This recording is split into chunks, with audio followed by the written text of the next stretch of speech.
Barstool Rundown live February 8th, what is becoming an annual tradition, the day after a Super Bowl trip, and I'm starting to become a little noodly. What a difference a year makes, though, fellas. I'm changing my flight because of blizzards back home.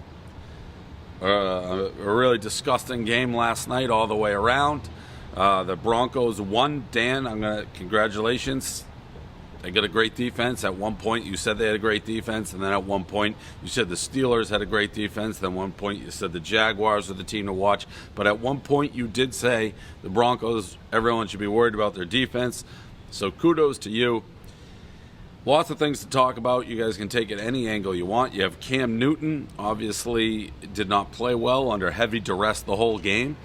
The play that'll stick out and will probably haunt him for the rest of his career, or at least until he wins the Super Bowl, is when he didn't go for the fumble. Then everyone's up his ass for walking out of the press conference. And then Peyton Manning kissing Papa John, as well as just being the worst quarterback in the history of the NFL to win a game. I don't care what you say. That man cannot run. He cannot throw. He cannot walk. He cannot talk. He cannot chew gum and shake a hand at the same time. He's literally... It's amazing the Broncos won with that guy at quarterback. He's that bad. That's how good their defense is, though. We'll start with you, Big Cat. What do you got? Well, first I want to ask, what made you decide to watch the game? Because all week you were like, any true Patriots fans, not going to watch the Super Bowl. I'm going to Napa. I'd rather drink poison than watch this game. And then it comes around to kickoff, and you're sitting there with the boys just hanging out watching Pepe. Real simple answer, Danny boy. I was exhausted. I was just exhausted. I didn't want to leave the couch. I didn't want to do anything. I bet a bunch of college basketball games. I wanted to watch those. I did not want to go by Napa myself for the day. And that's it. I just got lazy. There's no other way to do it. And then Caleb's in the house. He wanted to watch the game. So that's the answer. Is that the answer you were hoping for? I got lazy. I was tired. I was down about $1 billion gambling. I was just gambling the whole day. I bet on Carolina, even though I knew that it wasn't going to happen, but I wasn't going to bet on that rat fink Peyton Manning, who I don't even hate that much, by the way. I was trying to explain to Caleb why I hate him, and it's because of the early days when he was the number one draft pick and Brady was the 6th round, and in the early part of their career, when it's Colts versus Pats, everyone would always suck Peyton's dick, say how great he is, and no one gave Brady any respect, and that drove me nuts because I'm a man of respect, I'm a man of honor. But Brady gets the same respect now, so that's kind of changed. But it's almost impossible to hate Peyton because he stinks so bad. Did that answer your question, Dan? I can't see you guys either. You got it. You nailed it. As for the Super Bowl, it was boring. We all agree. The game felt like it never really started. It was like a weird feeling that obviously the Denver defense was unbelievable. The Denver offense... you could give them forever and they were never going to move the ball. And you kind of just expected Cam Newton to do something eventually, and it just never, ever happened. So it was a weird game all around. I will say that was perfect Peyton Manning in his final game, his final moment, the moment to walk off into the sunset, and he's just shilling products left and right, doing the Papa John's kiss, telling everyone to drink Budweiser. That's so perfect Peyton Manning because that's exactly the guy he is and has always been. And then the Cam Newton I wrote about this morning, I don't have a problem with the press conference. I think he could have been better. He'll probably regret it. But if I lose the Super Bowl and you put me in front of a camera 10 minutes later, I'm probably going to be a dick too. The not getting on that fumble will, like you said, haunt him forever. What and KFC, what did the fumble? I saw Feitelberg talk about this a little bit.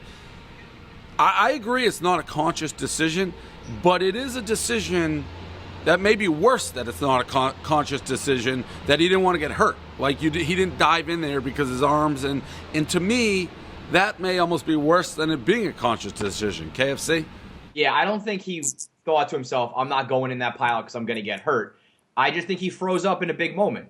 And that's in a way that is worse than being afraid. It's just like in that moment, your instincts were wrong. So that's a big deal for a Super Bowl quarterback to come up short in that position. As for the press conference stuff, I ordinarily would agree with you, Dan. I think if you're Cam Newton and you know who you are and you know the ridicule and the microscope you're going to be under, just from a personal point of view, I wouldn't want to give people that satisfaction because now all of the haters get to use that. Yeah, They but get to take that and be like, see, I was right.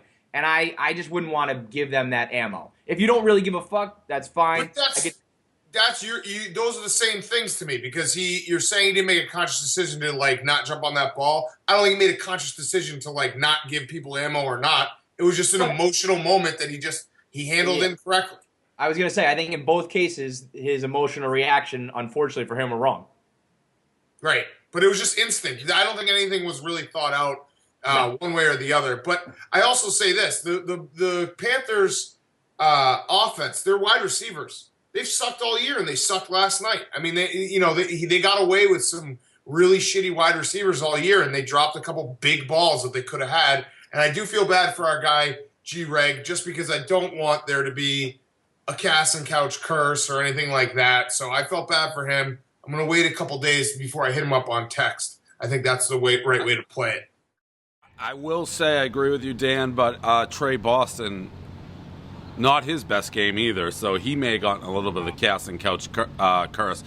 As far as a couple things, I also did not have a problem with the Cam press conference, but because I'd much rather this. All right, Cam has struck me on the other side of a guy who's going to pull an Adrian Gonzalez who will be like, well, God just didn't want us to win today. I hate that. I'd much rather, like, when Cam fell down on that pass interference call on the sidelines and was visibly upset, I'd much rather my athletes do that than him plaster that smile that's all over his face when they're 1-15. So I didn't hate that at all. I'd rather him do that. I will say, Cam didn't smile once. Not once. Like, that was the thing I hated about this guy. When things were going bad, he used to always smile. And then when things started going good, his whole routine I could live with. But he was, and Caleb, who's a Panther fan, agreed, I thought his body language was just off the entire game. He never seemed to be himself at any point. And the weird thing is, he acts the same way when they stunk as when they're good. So did the pressure get to him? Is that possible? Because he seemed out of it. And by the way, I love when the NFL is no mystery. If you put pressure on the quarterback and hit a guy 10 or 15 times when he's used to being 3 times, there's no quarterback in the world who withstands that and plays as good. So that's not surprising. They put pressure on him. It just shows what I talked about, how great the greatness of Tom Brady in the second half at Denver. That shows how great he was because he was actually standing and delivering, which Cam couldn't do. Having said that, the fumble to not jump around, that was because he didn't want to get hurt. That was instinct. He didn't want to get hurt. He was going to dive in there in a weird spot. He was afraid. I'm not saying he thought about it, but that's why he didn't do it. What else do I have on this game of ours? Dave, would you rather people saying have Peyton Manning's like the greatest ever now? Would you rather have had Peyton put up like a gem, like be the MVP and be the reason they won, or this like shit performance? Because either way, I feel like it's not enjoyable for a Pats fan. Like, watching a shitty quarterback like that get a ring is equally as bad as if Peyton Manning was the hero. Yeah, here's the problem, I think. In like 20 years, nobody's going to remember that he broke the record for the most, third down failures in a row. Nobody's going to remember they had 50 yards, the worst offense in the history of the NFL. Nobody's going to remember they won despite Peyton Manning. So I think I would have rathered the big game and the loss, because now in 10 years when you look back, you're just going to say he had 2 rings, and that's all anybody's going to remember, and that sucks because he's terrible. What about, Dan, the other thing, Eli. I mean, we talked about this before. That was stunning. That was stunning. Yeah. Kevin says that he wasn't. Kevin said, listen, and we did talk about this before. I wish we had recorded it because I asked everyone on the RV if there's a small part of Eli that's like, I kind of don't want Peyton to win. You guys all said no. And I said, I think as like a man, you'll never admit it, but there's a small part of you that's like, I still want to be better than my brother. And I think we saw it with that little small part where it was just like a really, really tiny glimpse where he was like, shit, we're now tied. I don't deny that there might be some level of him in deep, dark places you don't talk about. But to be open, then I don't think that translates to being openly like, fuck, he scored a touchdown. I think it was like weird-ass Eli reaction that had nothing to do with any sort of competition. But that wasn't that was not like I'm rooting 100% for Peyton because you just don't have that. I understand that. What about Archie though? He's a weirdo, but that Archie just did the there's same like a little bit where you're like, oh man, this guy really doesn't want his brother to win another ring. I feel him and Archie both were pretty subdued. I feel like that was more just That's the like we're not rundown. going to count our chickens here. And they're weird. I mean, they're a weird fucking family. So he always has that stupid face on. I don't think that was like I'm going to openly show that I'm pissed off here.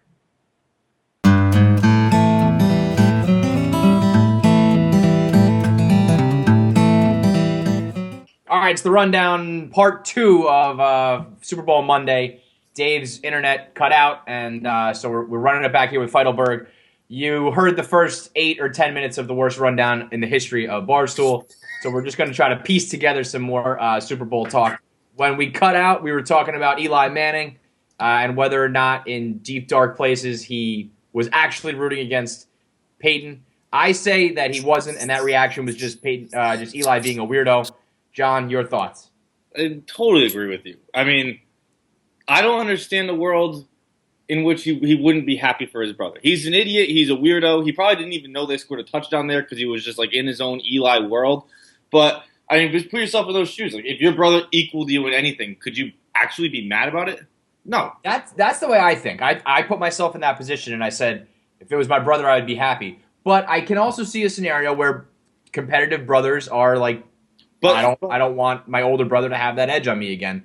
Peyton mentioned in the post-game conference yesterday that he and Eli have never done that, never will do that. Yeah, of course he said that. Come on, you believe? Why? Believe the Easter? You don't believe anything you hear. You're like the anti-internet guy. You're like everything. Because I've met pro athletes before, dude. They don't. When the camera's on, they feed everyone bullshit.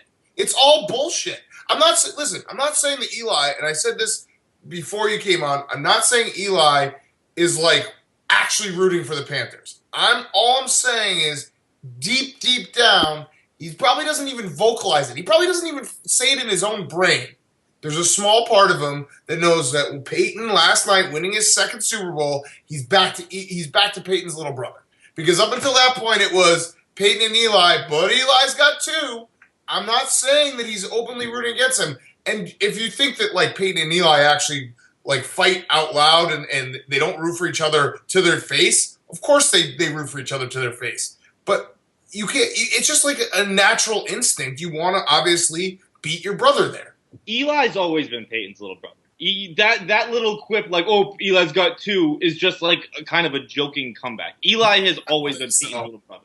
I don't think so. I think it's the other direction. I don't even think this is necessarily that bad for Eli.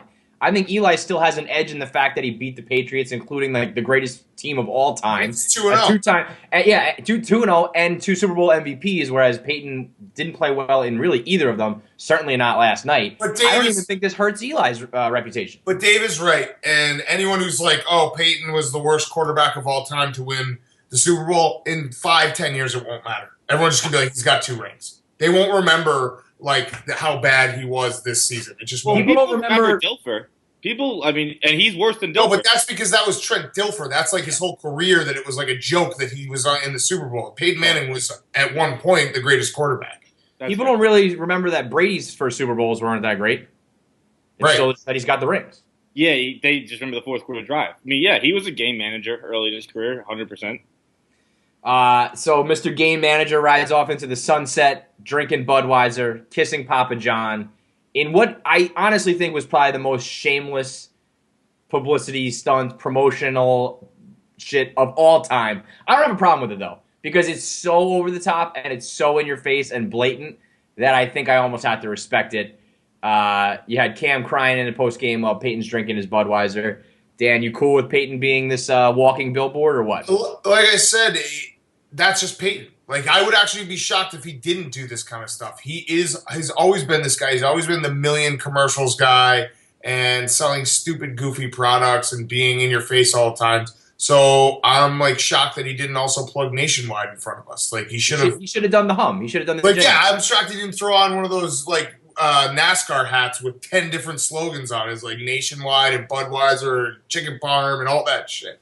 I hate the conspiracy theories that start flying afterwards, like Ken Rosenthal and like a bunch of the people tweeting that that's Peyton's way of announcing his retirement because they can't be endorsed, because current athletes can't be endorsed by Budweiser or whatever. He's not endorsed. He owns two distribution centers down in Louisiana. So like he's just kind of pumping that up a little bit. But like people look into everything so deeply. No, he's just saying he likes Budweiser. He's not announcing his retirement in some like crazy backwards way. Although I did like that a lot about Peyton. I did like because everyone on the whole fucking planet knows he's gone. He's not coming back to play football. I like him not. Huh? You think he's gonna play again? No. Well, I think Peyton's crazy, and he should have come back this year. Like he was so dead. He was a dead person. He had that game against the Chiefs was the worst quarterbacking game I've ever watched anyone play, and so like for him to think that he was able to play and go out and put something out there like that. It's a 99% chance he retires, but his delusion is clearly.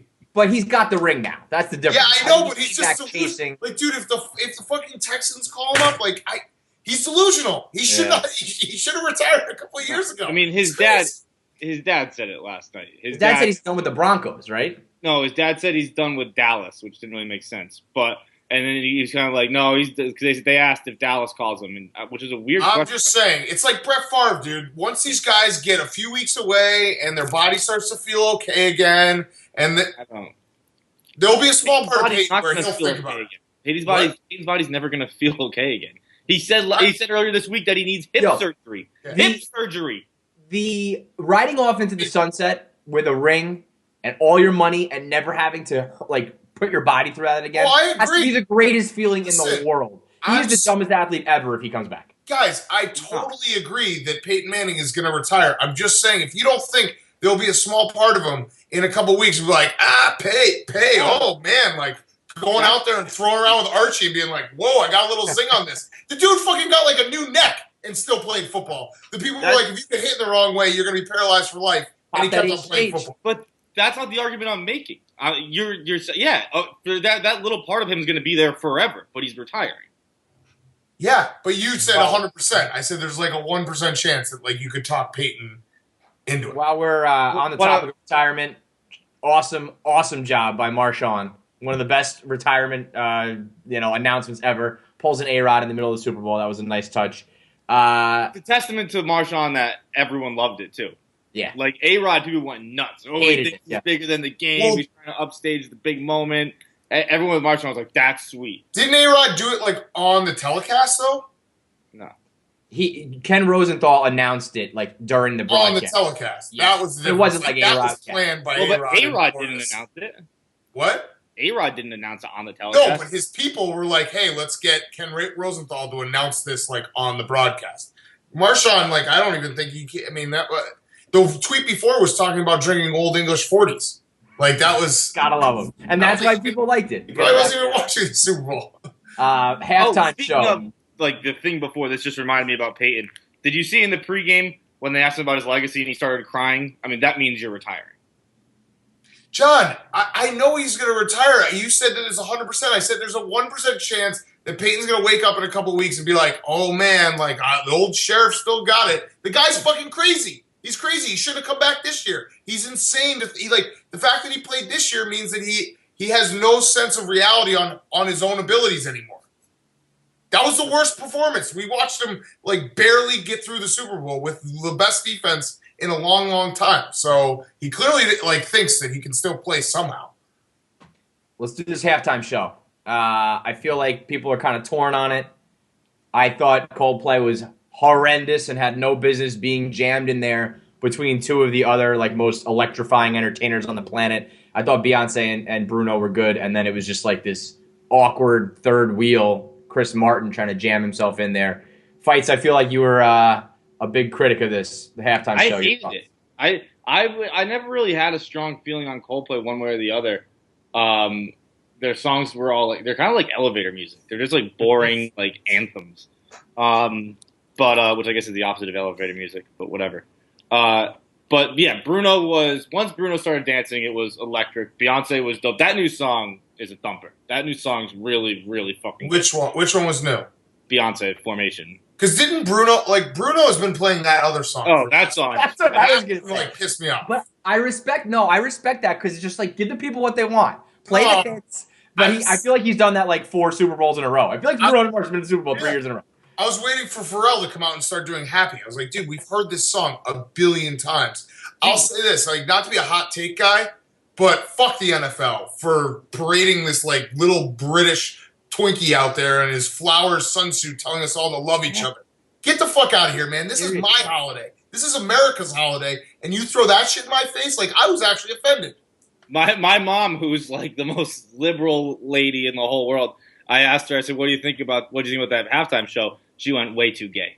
So that's how like over the top. Dude, I He's wearing flowers, just lame, just so lame. It was so like the believe in love thing made me want to puke. I was like, get out of my face. So they should have just had Beyonce by herself.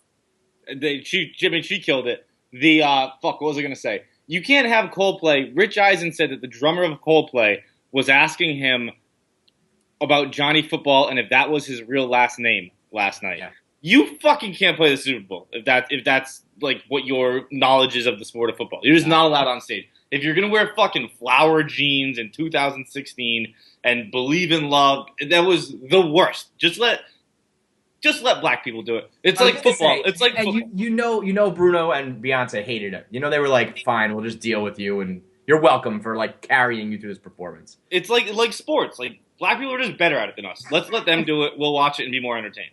Let Rihanna. People are talking about Adele doing it next year. That would suck too. Let Rihanna do it and everyone's happy. Give me a rock band though, like a real rock band. That'd be fine for me too. I guess we'll put a bow on Super Bowl 50. It's been a long week for you, Dan. A long week. Long week. It was a really shitty Super Bowl. It was probably the best week in Barstool history. So tip of the cap to you guys because that content was unbelievable. But you must be so happy this is over, right? Yeah, I mean, it's funny because obviously it's also part of Barstool to be like, hey, we're out partying, but we really didn't, besides one night, I didn't drink any other night because we'd get home at like midnight and from working all day. Lot of trying to coordinate plans and sit around on the bus. I'm still pissed that we weren't able to get Ravel. That was like my ESPN for some reason. No, ESPN denied it because we were going to get Rosillo too. And ESPN denied all of them. So, and then the Gronk saga now is like a thing. Oh, yo, I'm always in a weird spot with Gronk because I like him as a person. I hate him that he's on the Patriots. But big timing Portnoy at the Super Bowl, I have no choice but to 100% like him now. I'm thrilled. I was so happy when that happened. He had to be legitimately upset, right? Oh yeah, I mean, I actually will back up Dave on this one. It sucks when a guy you thought was Yeah. You thought you'd be able to call up Gronk and be like, hey, come on the bus, and you'd come on. I thought he would be the one lock, the absolute. Right. It added a lot more, though, because he did, every single interview. And so Dave, he did, the Grumpy Cat. He got interviewed by Grumpy Cat. Gronk got interviewed by a real cat. That's right. And so, every maybe a couple hours, you just see Dave, and he'd just be like, fucking Grumpy Cat, man. He got interviewed by fucking Grumpy. To no one. He would just be mumbling that. He'd be like, fucking Grumpy Cat. Didn't he say he was tired of doing interviews and then he was titty fucking that girl a minute later? But yeah, it was a crazy week. It was good, some good stuff. I think actually the best interview, which was kind of a shocker, was Ian Rappaport was awesome. He was hilarious. He? That was probably, I know what you mean by best, but what was your favorite? Was it Lima? Lima was good. Lima was also, I don't think I was able to tell people how awkward the Lima thing was in terms of she was rolling with 6 other girls as a PR team. They've been doing professional interviews all week, and they roll up into this bus that has shit everywhere, smells like farts, half-drank coffee cups, dip cups, you name it. And she's just one of the top, 5 most gorgeous women in the world, and she walks in this RV. I was so embarrassed. I was just damn it. Now, listen, I know you're saying that you probably couldn't convey just how awkward it was, but trust me, a lot of awkwardness got through. So it was pretty well understood. The one clip of you just being I want you to murder me. Yeah. Well, it was out of context and just It's so perfect. And it's one of those things too where the casting couch works because of the physical comedy of us like scrunched in, except when it's Adriana Lima, because then it's like I'm just a creep, and I like it's very uncomfortable to be like I'm gonna just like sit in your lap, Victoria's Secret model I just met 2 seconds ago with her PR people off the side being like no, like so. That part was a little She was something else. And then I'm trying to think of who else. We had so many people. The last one I just posted too, Blake Bortles and Eric Ebron and Jabari Price, the 3-man. It was 6 of us on the couch at once. That was pretty funny, just because it's like a weird dynamic to have 6 dudes sitting on the couch at one time. I saw you ask Ebron if Caldwell was alive. Did he ever end up answering that? No, he and McAfee didn't. They both were like, ha ha ha ha, good question. Answer my fucking question, dude. Is he dead or alive? And then I followed up with like, have you ever seen him laugh? Have you ever seen him smile? Like, oh no, he's a good guy. You didn't answer my question. I asked if he's dead or alive. So it sounds like he's still dead. I'm trying to think who else was, and the fact that we got 3 NFL tight ends instead of Gronk was awesome at the end. We have Kyle Rudolph that's going to come later tonight. So who was the MVP of the week on the bus? Or in that in terms of work, I don't. Oh fuck no. Good, Fun. Just entertainment. Oh man, that's a good question. Hank worked really, really hard. He actually Hank doesn't get enough credit. Hank gets a lot of shit. Hank works hard. Hank was up till 4 in the morning. Hank was up till 4 in the morning every single night editing videos while everyone else slept. So he gets a ton of credit, and then he would wake up. I'd wake him up at 8 o'clock when we'd get rolling, and he just looked like he wanted to kill himself. So, and that happened 5-6 days in a row. So Hank gets a lot of credit for that. Hank also, and I know that he spun it back on me as being the old man who, trying not to have fun with him. But we went to the bar on Saturday night, and I was went to the bathroom. I was like, hey, Hank, grab me whatever you get.